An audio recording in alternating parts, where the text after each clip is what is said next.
Well, what is the Labour Party up to? Focusing on changes to the way the next party leader will be elected is a strange priority for a relatively new leader's first in-person party conference. Huge amounts of political capital has been spilled on making it harder for the Corbynite left of the party to capture the leadership once Sir Keir moves on. Why is that?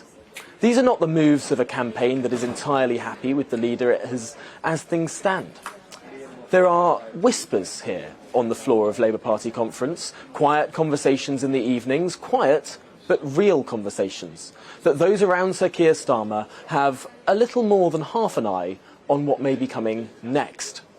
The rumour is that many in the leader's circle view him as a transitional candidate, a means to an end, a vehicle to change the party's structure, and then to be discarded.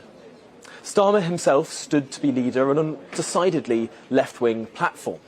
He backed mass nationalisation of rail, mail, energy companies and water. He promised to defend Jeremy Corbyn's legacy as party leader.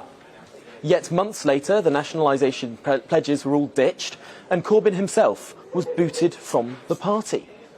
Starmer himself has been decidedly left-wing in the past. He has very left-wing credentials. As a radical lawyer, he was certainly on the left of the party.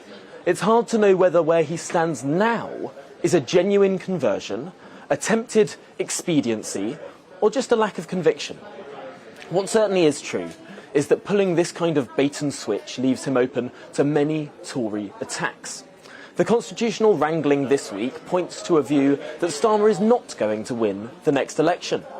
Instead, his leadership represents a vehicle for internal party reform, clearing the path for a true candidate of the Labour right to take his place. Clearly, there are those around Starmer who believe in his personal mission. But clearly, there are also those who are looking towards what comes next. And in the corridors of this conference venue, people are certainly talking about who is next. The nomination threshold rising, as was voted for yesterday, gives huge power to a small number in the Parliamentary Labour Party to engineer the next leadership election. And tweaks like these may end up, unwittingly, perhaps, being Starmer's biggest legacy.